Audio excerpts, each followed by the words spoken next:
Assalamualaikum dan salam satu Malaysia. Barisan Nasional BN belum memutuskan calon untuk pilihan raya kecil PRK Dun Pujut yang akan diadakan pada 4 Julai depan. Ketua Menteri Sarawak Dato' Amar Abang Johari Tun Oping berkata pengumuman calon akan dibuat setelah mengadakan mesyuarat kepimpinan yang akan diadakan selepas perayaan Gawai. Katanya BN mempunyai masa untuk memilih calon yang sesuai untuk bertanding pada PRK Pujut nanti. We are ready for the by-election since the election commission has decided that there will be a by-election. Of course, we will send our candidate. Pengerusi Suruhanjaya Pilihan Raya Datuk Seri Muhammad Hashim Abdullah dalam satu sidang media berkata tarikh penamaan calon adalah pada 20 Jun serta memutuskan pengundian awal tidak diadakan. PRK Dun Pujut diadakan berikutan pelucutan kelayakan keanggotaan penyandangnya Dr. Ting Tiong Chun sebagai anggota Dewan Undangan Negeri oleh Dun Sarawak pada 12 Mei lepas.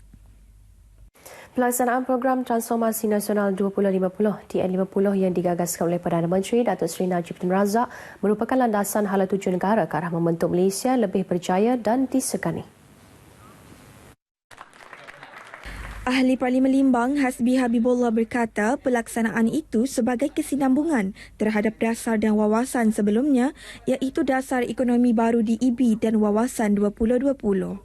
Jelasnya ia bertujuan mempersiapkan Malaysia untuk menghadapi perubahan seperti peningkatan jumlah penduduk, kewujudan bandaraya mega selain kemajuan sains dan teknologi. Beliau memberitahu TN50 menyasar untuk mewujudkan semangat positif dan optimis dalam kalangan masyarakat melalui elemen penglibatan selain menganalisis data daripada pengumpulan maklumat bagi perangkaan dasar itu. Hasbi berkata demikian pada program dialog TN50 peringkat bahagian Limbang, anjuran Kementerian Belia dan Sukan KBS di Limbang. Lebih 200 belia yang terdiri daripada penjawat awam, pelajar sekolah, warga pendidik serta pertubuhan bukan kerajaan NGO menghadiri dialog yang dikendalikan oleh moderator Muhammad Syukurid Rahman. Sarawak kini mempunyai sebuah Blue Ocean Entrepreneurs Township BOET khas yang dilihat mampu membantu usahawan untuk mengembangkan idea dan kreativiti masing-masing ke peringkat lebih tinggi. Ketua Setiausaha Perbendaharaan Kementerian Kewangan Malaysia, Tan Sri Dr. Muhammad Irwan Serikar Abdullah berkata BOET di Borneo 744 itu merupakan yang pertama dibina di Malaysia. Melalui inisiatif itu, katanya, ia dapat mengembangkan potensi usahawan untuk bergiat aktif selain mampu untuk menghidupkan semula sektor perindustrian di kawasan berkenaan. Tambahnya, BOET memfokuskan 8 sektor utama antaranya keusahawan, seni persembahan, muzik, seni kraftangan, fashion dan filem. Tan Sri Dr. Muhammad Irwan berucap demikian semasa merasmikan BOET di Kuching. Dalam pada itu, beliau turut melancarkan program Coding at Schools 2017 yang bertujuan untuk memperkenalkan pelajar sekolah rendah untuk mempelajari asas dan prinsip coding secara praktikal. Penantian penduduk Kanawit terutamanya mereka yang tinggal di seberang Pekan Kanawit iaitu di kawasan Majau, Poi, Ngungun dan Gemah yang mahukan penempatan mereka dihubung terus dengan Pekan Kanawit dan bahagian lain di Sarawak kini menjadi kenyataan dengan pembinaan Jambatan Kanawit. Mengupas lanjut mengenai projek jambatan itu, kita bersama wartawan Ruth Ampong.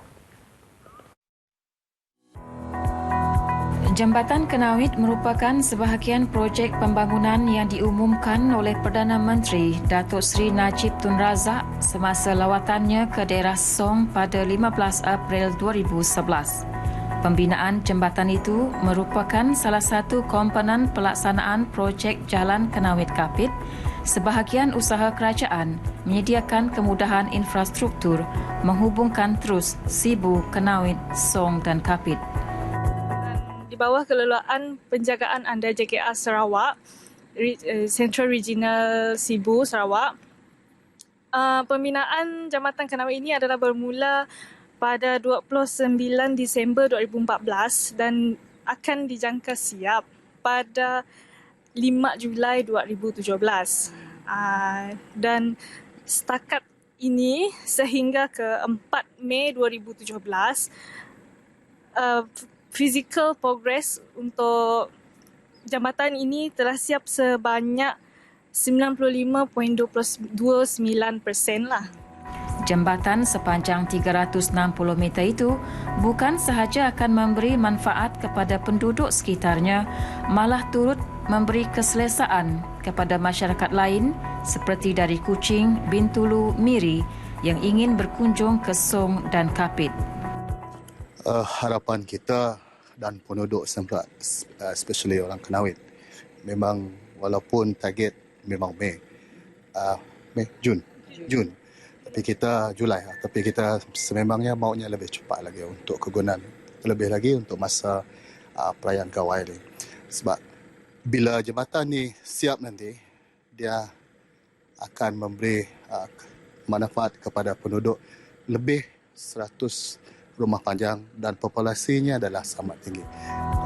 Bagi penduduk dari Majau, Poi, Dap, Ngungun dan Ngemah, pembinaan Jambatan Kanawit merupakan hadiah paling bernilai yang pastinya mampu menyelesaikan masalah mereka ketika berhadapan dengan saat-saat kecemasan.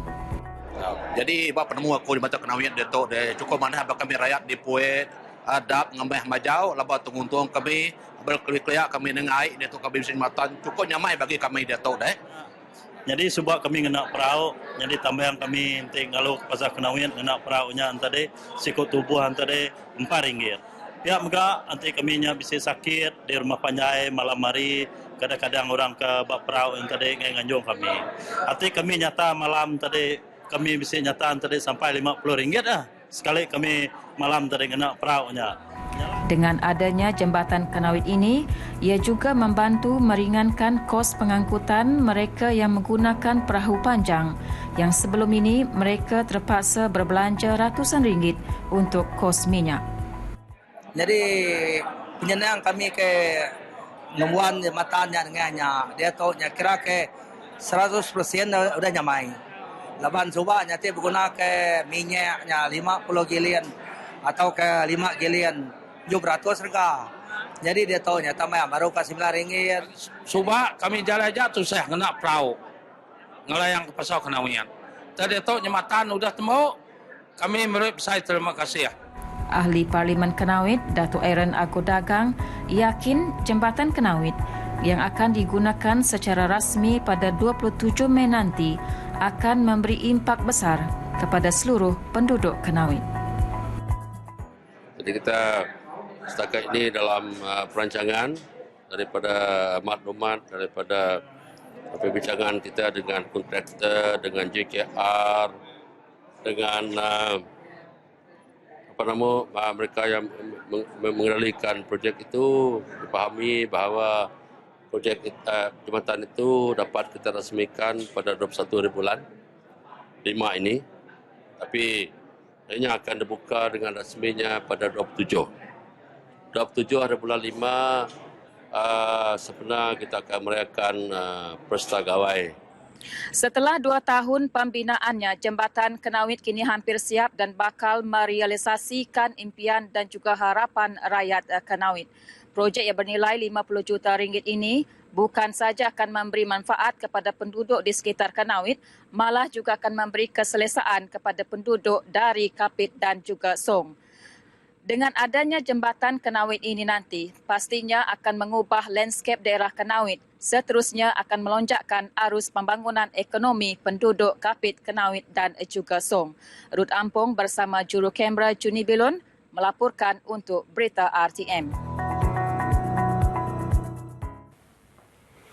Ahli-ahli Sarawak Badan Amal Tenaga Isteri Sabati disaran memfokus program dan aktiviti di luar bandar dan tidak hanya tertumpu kepada kawasan bandar.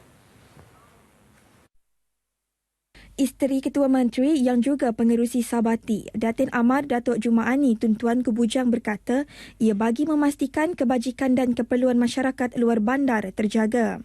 Jelasnya, perhatian yang lebih perlu diberikan kepada pusat kesihatan dan sekolah-sekolah di kawasan berkenaan. Mengulas lanjut, ahli Sabiti sendiri katanya perlu turun padang dan melihat sendiri serta memahami masalah masyarakat di luar bandar. Beliau turut menyaran agar ahli Sabati terus memberi perhatian terhadap golongan orang kurang upaya, kanak-kanak istimewa dan pusat pemulihan dalam komuniti di kawasan masing-masing. Datin Amar Datuk Jumaani berucap pada mesyuarat agung tahunan AGM ke-31 Sabati di Wisma Bapa Malaysia Kuching. AGM kali ini merupakan AGM pertama Datin Amar Datuk Jumaani selaku pengerusi Sabati. Warga jururawat diingatkan bahawa mereka merupakan antara kelompok utama yang akan memastikan kejayaan Matlamat Pembangunan Mampan SDGs yang diperkenalkan oleh Pertubuhan Bangsa-Bangsa Bersatu PBB. Pengarah Kesihatan Negeri Dr. Jamilah Hashim berkata, ini kerana warga jururawat memberi perkhidmatan penjagaan kesihatan kepada orang awam tanpa batas yang membantu PBB untuk mencapai matlamat tersebut. Jelasnya, banyak kajian yang telah dilakukan oleh Majlis Jururawat Antarabangsa berkaitan pencapaian SDGs amat berkait rapat dengan sumbangan kerjaya jururawat yang turut berjuang untuk memperbaiki kehidupan orang awam melalui perkhidmatan penjagaan kesihatan yang mereka sediakan. SDGs telah diterima pakai oleh PBB pada tahun 2015 untuk menggantikan matlamat pembangunan milenium. Ia mengandungi 17 matlamat yang meliputi pelbagai isu-isu pembangunan mampan termasuk menamatkan kemiskinan dan meningkatkan kesihatan dan pendidikan. Dr. Jamilah berkata demikian pada majlis sambutan Hari Jururawat Sedunia 2017 di Kuching. Seterusnya kita beralih ke segmen agenda hari ini.